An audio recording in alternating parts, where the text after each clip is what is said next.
The diagram shows the points O and R। आपको दो point नजर आ रहे हैं O और R, और दो वेक्टर्स नजर आ रहे हैं A और B। Given that OP is 2 times A। अब सबसे पहले तो जरा एक काम ये कर लें, मुझे A का कॉलम वेक्टर बता दें।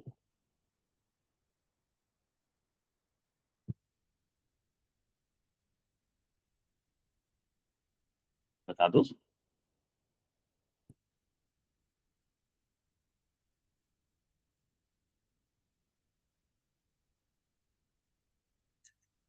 A ओरिजिन से हॉरिजॉन्टली राइट है एक स्टेप लेफ्ट है।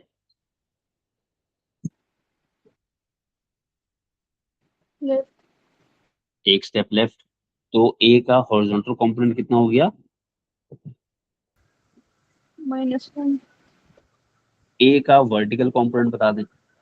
-2। ठीक है, 2 यूनिट्स नीचे, मतलब -2। ये हमने अपनी आसानी के लिए लिख लिया। आपका दिल नहीं चाहे, आप इसके बगैर करना चाहें वो भी कर सकते हैं। B का हॉरिजॉन्टल कंपोनेंट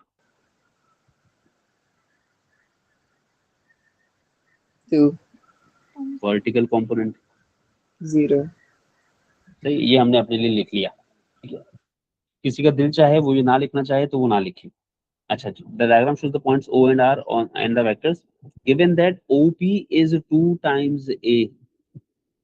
ये वेक्टर क्या कहलाता है?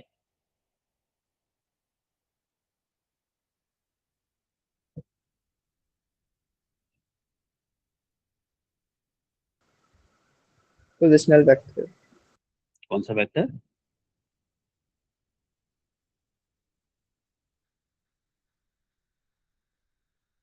पोजीशन वेक्टर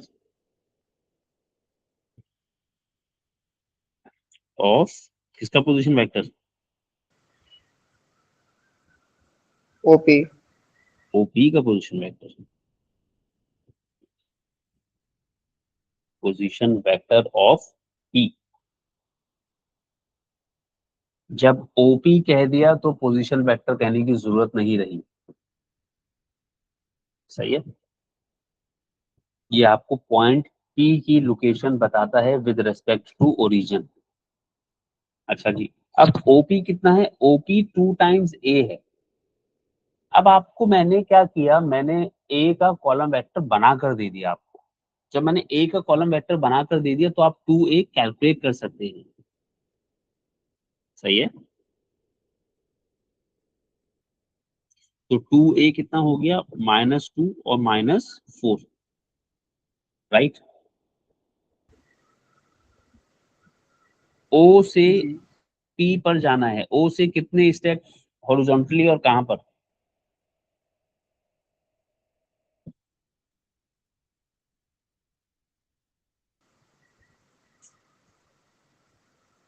बोलो। ओ से 2 स्टेप लेफ्ट।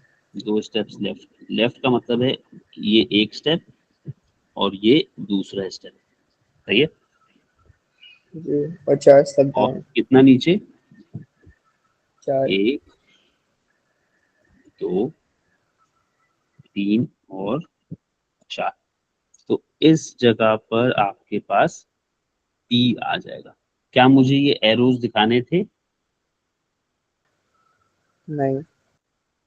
तो एक तरीका तो ये है, मैंने कैलकुलेशन के साथ किया। एक और तरीका है, वो भी सुन लीजिए।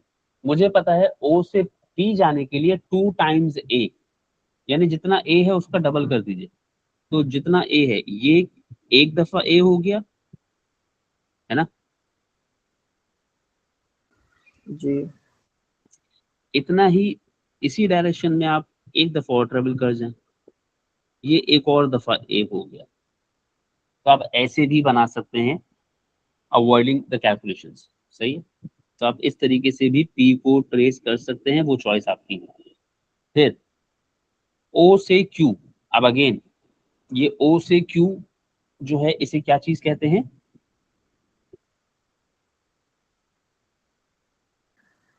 Positional vector of Q. Position vector of Q। आपसे कैलकुलेट कर लीजिए। तो O Q 2 times A, 2 times A का मतलब 2 times, sorry 2 times B, B मैंने लिखवाया हुआ है आपको,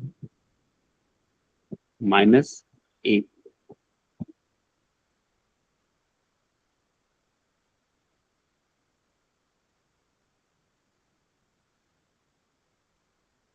फोर जीरो माइनस, चलो कर दिया तो मैंने फजूल का स्टार्ट, 4 माइनस माइनस 1 मतलब 5, 0 माइनस माइनस 2 मतलब 2, ये आपको ओ क्यू पता लग गया।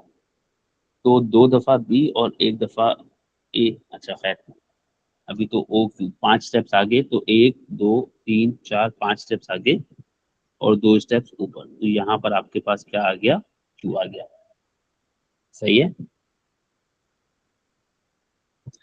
इसी को अगर आप जैसा दिया हुआ है वैसा बनाना चाहें तो 2 दफा बी, 2 दफा बी का मतलब है 1 दफा बी,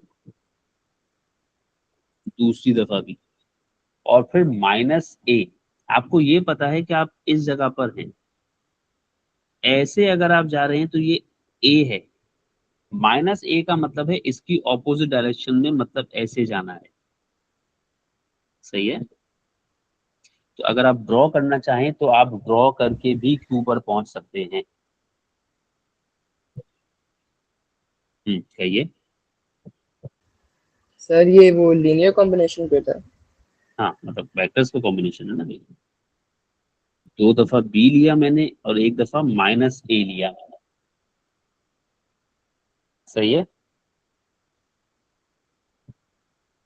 तो अगर आप कैलकुलेशन से नहीं करना चाहें, ड्रॉ करके करना चाहें तो आप ड्रॉ भी कर सकते हैं। सही है। ठीक है। चलिए, अब वो कह रहा है express O R in terms of A and B. O से आर जाने के लिए कितनी दफा बी लगाया होगा और कितनी दफा ए लगाया होगा। तो चलिए पहले तो ओ से आर जाने के लिए हम क्या करते हैं,